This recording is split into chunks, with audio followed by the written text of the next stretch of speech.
Hi everyone, welcome to YouTube channel শেখো ABC.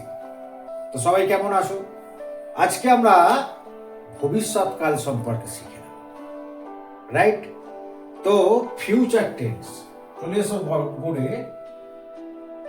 Future বা ভবিষ্যৎ, তো এই টেন্সটা সম্পর্কে, এই টেন্সটারও আজকে একটা পার্ট। আমাদের ফিউচার টেন্সকেও আমরা চারটে ভাগে ভাগ করতে পারি। সেটা হচ্ছে একটা indefinite, continuous, perfect,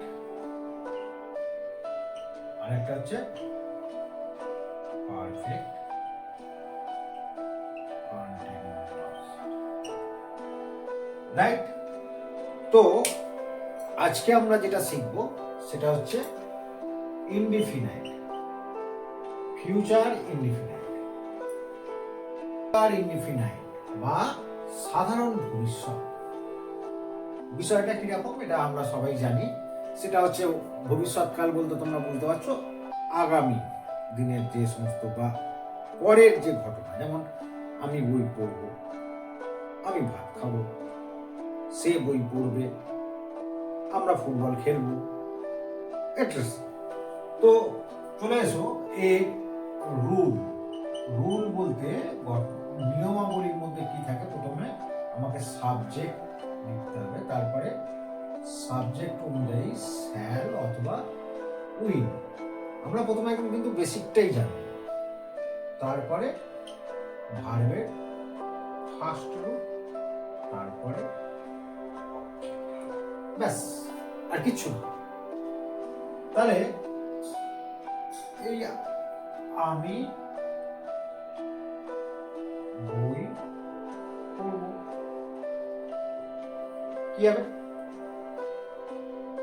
I subject হয়ে গেল, তারপরে আই এর সঙ্গে কি যায়? আই আর উই, এই দুজনের সঙ্গে শুধুমাত্র শ্যাল যায়, বাকি যা কিছু আছে সবের সঙ্গে যাবে উই, রাইট? মনে থাকে যায়, আই আর উই এর সঙ্গে শুধুমাত্র শ্যাল যাবে, বাকি যা কিছু আছে সবের সঙ্গে কিন্তু উই যাবে। তাহলে আই এর সঙ্গে কে যাবে? শ্যাল,